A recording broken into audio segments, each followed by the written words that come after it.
आजकल हर घर में बीपी के मरीज़ मिल जाते हैं। क्या आपको भी ब्लड प्रेशर की शिकायत रहती है? आपका भी ब्लड प्रेशर हाई रहता है? या फिर आपको ब्लड प्रेशर के अलावा डायबिटीज़ की शिकायत है, या आपको कोई थायराइड की प्रॉब्लम है, या फिर आपके परिवार में किसी को भी ब्लड प्रेशर की शिकायत रहती है? तो आज की जो वीडियो है ये आपके लिए है। आज की इस वीडियो में हमने warning science of high blood pressure इसके बारे में बात करी है। ऐसे कौन से लक्षण हैं जो हाई ब्लड प्रेशर के समय आपको आ सकते हैं, और अगर ये लक्षण आपको आते हैं तो आपको तुरंत जाकर अपना इलाज स्टार्ट करवाना चाहिए या फिर आपको डॉक्टर से संपर्क करना चाहिए। आप सभी को मेरा नमस्कार। मेरा नाम है डॉक्टर दिशा, एमडी कम्युनिटी मेडिसिन। आप सभी का मेरे यूट्यूब चैनल के ऊपर स्वागत है। मेरे यूट्यूब चैनल पे मैं जनरली बात करती हूँ प्रिवेंशन के बारे में, बिकॉज मेरा ऐसा मानना है कि prevention is always better than cure. इसका मतलब है बचाव हमेशा ट्रीटमेंट से ज़्यादा अच्छा ऑप्शन होता है। और जब भी हम नॉन कम्युनिकेबल डिजीज़ की बात करते हैं, जो ऐसी डिजीज़ जो कि कम्युनिकेट नहीं होती, मतलब एक इंसान से दूसरे इंसान को फैलती नहीं है, उन सभी बीमारियों के अंदर प्रिवेंशन सबसे बड़ा बचाव है। और उन्हीं में से एक बीमारी है जो आज के समय बहुत कॉमनली देखी जाती है, पाई जाती है। उसका नाम है हाई ब्लड प्रेशर। तो आज की इस वीडियो है, इसमें हम डिटेल में बात करेंगे ब्लड प्रेशर के बारे में। और हर साल ब्लड प्रेशर की जो अवेयरनेस है, इसको बढ़ाने के लिए वर्ल्ड हाइपरटेंशन डे मनाया जाता है 17 मई को। और अगर हम इसकी बात करें, इस साल की जो हमारी थीम है वर्ल्ड हाइपरटेंशन डे की, वो थीम है major your blood pressure accurately, control it and live longer. मतलब आप अपना ब्लड प्रेशर जो है उसे सही तरीके से चेक करें। हम ब्लड प्रेशर को नापते हैं तो उसे नापने का एक सही तरीका होता है। अगर हम सही तरीके से नहीं नापेंगे तो रीडिंग जो है वो सही नहीं आएगी। तो फर्स्ट यहाँ पर है कि आपको अपना ब्लड प्रेशर सही तरीके से नापना है। दूसरा, अगर आप उसको नापते रहेंगे तो आपको सही रीडिंग मिलती रहेगी, तो उस तरीके से आप उसे कंट्रोल कर सकते हैं। और अगर कंट्रोल करेंगे तो आप ज़्यादा लंबा जी सकते हैं। तो जो इस साल की थीम है, इस थीम का जो पर्पस है वही है कि हम सभी लोग इस थीम को फॉलो करें। अगर आप भी हाई ब्लड प्रेशर आपको रहता है, या आपको लो ब्लड प्रेशर रहता है, आपको ऐसी कोई प्रॉब्लम आपके परिवार में है, तो इसके ऊपर ज़रूर ध्यान दीजिए। और आज की जो वीडियो है इसको आप एंड तक ज़रूर देखिए। इसमें जो हमने साइंस की बात करी है वो साइंस बहुत इंपॉर्टेंट है अगर आपको ब्लड प्रेशर रहता है। तो चलिए स्टार्ट करते हैं आज के।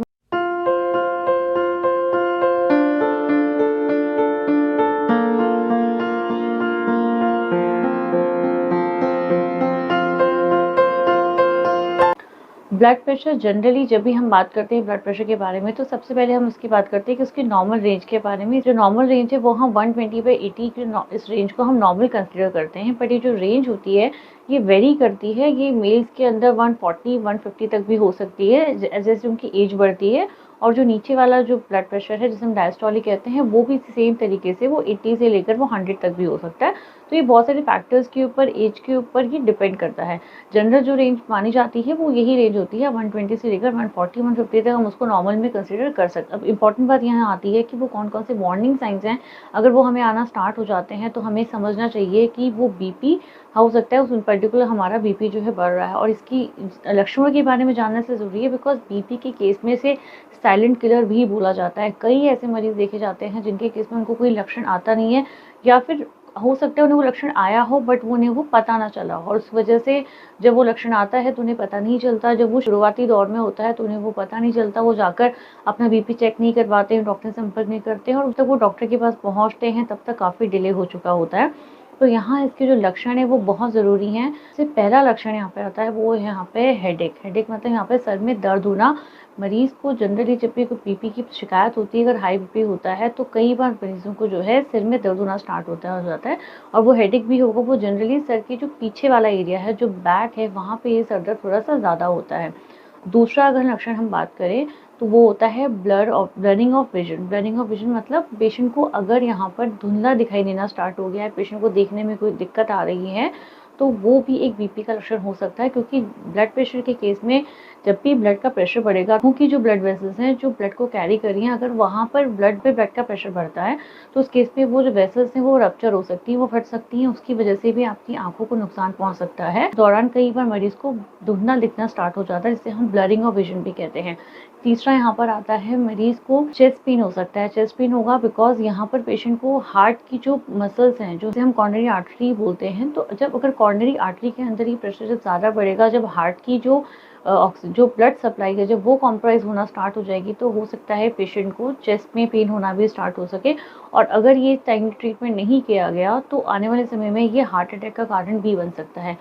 सिमिलरली अगर हम बात करें तो मरीज़ को यही चीज़ अगर ब्रेन के केस में हुई तो, और ब्रेन के केस में भी अगर ये जो चीज़ है वो अगर उसकी ब्रेन की सप्लाई जो अगर कॉम्प्रोमाइज़ हुई तो उस केस में जो पेशेंट को कई बार वहाँ पे स्ट्रोक भी हो सकता है। वहाँ ब्रेन जो दिमाग की नस, आम भाषा में कई बार बोला जाता है दिमाग की नस फट जाना, चीज़ भी मरीज़ के केस में हो सकती है।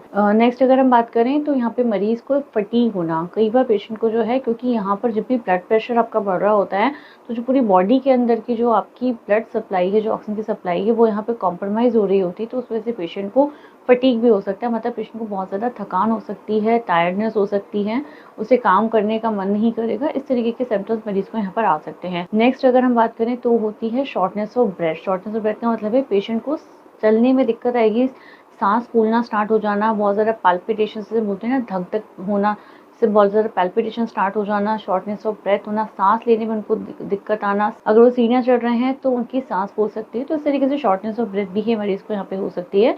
इसके अलावा अगर हम बात करें मरीज़ को तो कई बार पेशेंट को जो है नेज़ल ब्लीड भी हो जाती है। नेज़ल ब्लीड का मतलब जो आपकी नोज़ है, नोज़ की जो नसें हैं, जो वेसल्स हैं, कई बार वो रप्चर हो जाती है। जब भी ब्लड प्रेशर बहुत ज़्यादा हाई होगा तो जो नोज़ की नस होंगी, नाक की नस, वो फट जाएगी और उस नाक के थ्रू लोगों को ब्लीडिंग होना स्टार्ट हो जाती है। तो नोज़ ब्लीडिंग भी यहाँ पे हो सकती है, नेज़ल ब्लीडिंग।